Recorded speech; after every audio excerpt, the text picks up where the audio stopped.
My sweet Oliver, I love you, buddy. And I have been thinking about doing this for a really long time. And I'm so just proud of myself that I finally started because what I'm doing here is I'm creating videos to help you understand what took me a lot of suffering and a lot of study and a lot of research and training and training and training and dedication and resilience to kind of step into, to somewhat master. I believe I have a very strong mastery over a lot of these concepts. And ultimately, what is it that I want to teach you?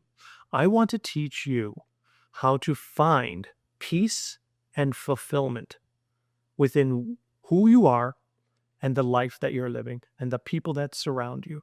Okay. I want to empower you to be the master of your own mind, body, and spirit, your consciousness, so that you can have a very fulfilling, peaceful experience, life quality we're talking here. And I was never taught this stuff when I was your age. And I had wish I had known this stuff because I suffered through so much anxiety and grief and frustration and bullying and stress and just really self-loathing and anxiety up the wazoo. And I was never taught that all this stuff can make a lot more sense when you're given the right tools to interpret your reality. Okay. And so, yes, I'm going to be talking to you kind of like a little bit of a grown adult. I don't know when you're going to watch this stuff. I don't know how frequently you're going to watch this stuff. You may watch it when you're 7. You may watch it when you're 17 or 37.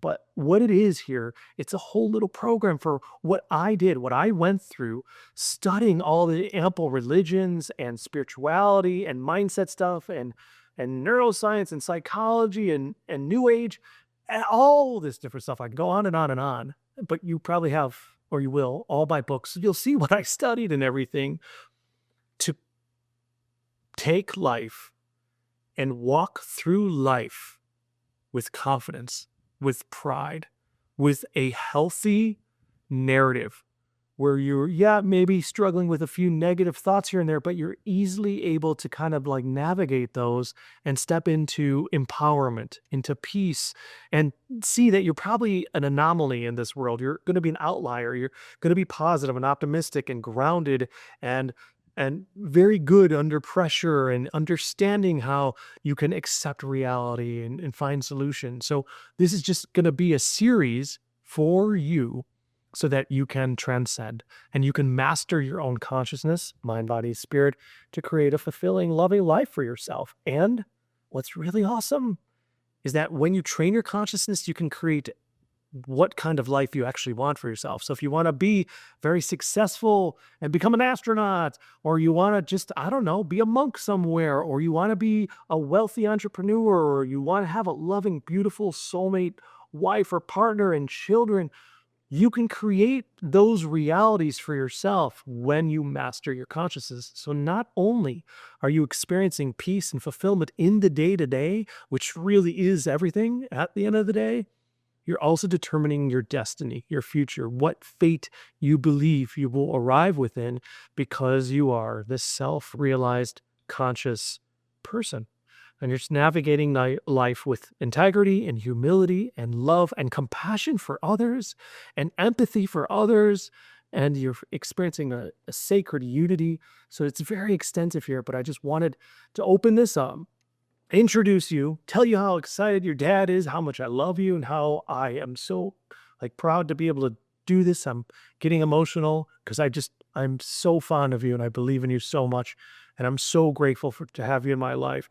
And I believe the best gift that I could give to you beyond my presence and just being your father is to show you the way, the path. And so that's what I'm doing here today. So I know I'm kind of long-winded with the intro here, but there's a lot that we're going to explore together. And the very first thing I want you to start to realize with knowing all this, because I know it's a lot and a lot of layers here, but we're going to take it slow and I'm going to be able to give you stuff little by little, is to start watching the temple of your mind. Okay. Within the temple of your mind, I want you to think a thought. Say, I love to toot. Okay. It's a little joke between us, always has been. Say that in your mind. Close your eyes and say, I love to toot. Now, do you see how you observed that thought that came up?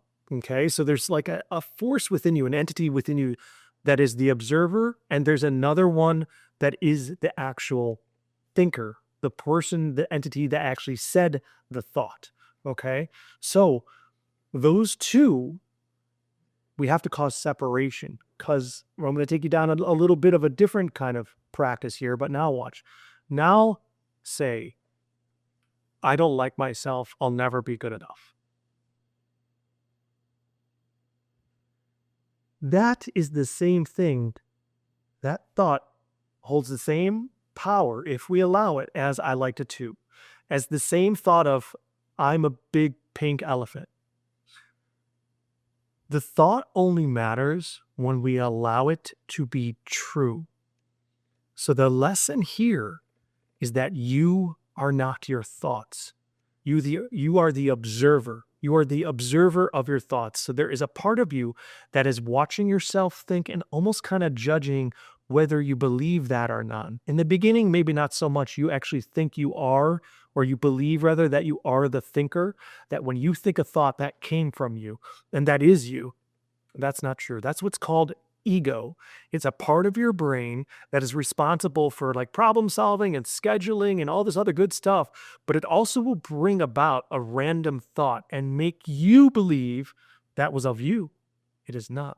Okay, so we're just causing separation right now between self and ego. Okay, so that's what I want you to walk forward with, is that pay attention to what's happening in the temple of your mind, kind of like you have a roommate. Okay, and the roommate, when it says something that makes you feel bad, just look at it and be like, do I have to believe that is true?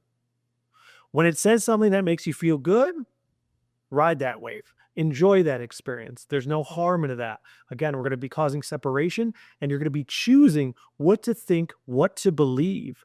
And even when a thought comes in that you don't want to have there, you can easily dismiss it. Okay, this is the power we're going to be stepping into. And again, this is the beginning of a journey that's going to lead to a lot of abundance and fulfillment, but we have to get the programming correct, because your brain and your mind both have a negative bias. So they're going to think negative things.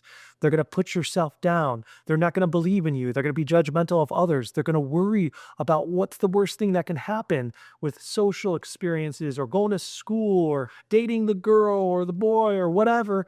They're going to go out and like consider all the worst. And then that's going to be crippling, but it's just a thought. So if we can see that that thought is, I'm a big pink elephant, or I like to toot, and we can take it down, we leave an opening like a clear, cleansed palette, like a canvas to paint on, to draw on, and we go, what do I want to think instead? And then we think, I'm going to be okay. I'm doing the best I can.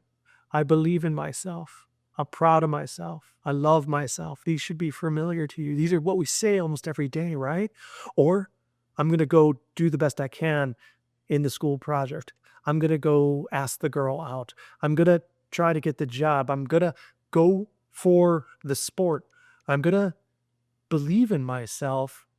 And you're going to intentionally think those thoughts and then hold on to them, embrace them and hug them and snuggle them so that they can serve you, so that you can move through this life being self-sufficient, self-reliant, and empowering yourself by mastering your mind. So this is what I want you to step into in the beginning process. Just watch yourself leave, go about, live life, and then just watch when that mind has a thought, see it as a roommate that you don't like, a person in the room that's kind of toxic or negative, and just cause separation. Be like, I don't have to associate myself with that thought. Okay, so this is the first step in causing separation. I hope this serves you. I love you so much. I'm so proud of you. And maybe this video is just for you. Maybe it's for a sibling. I don't know, but you're just the only one right now. So this is for you right now. And I just want to say thank you. And I'm excited to do this with you. I love you, your father. who also loves to toot.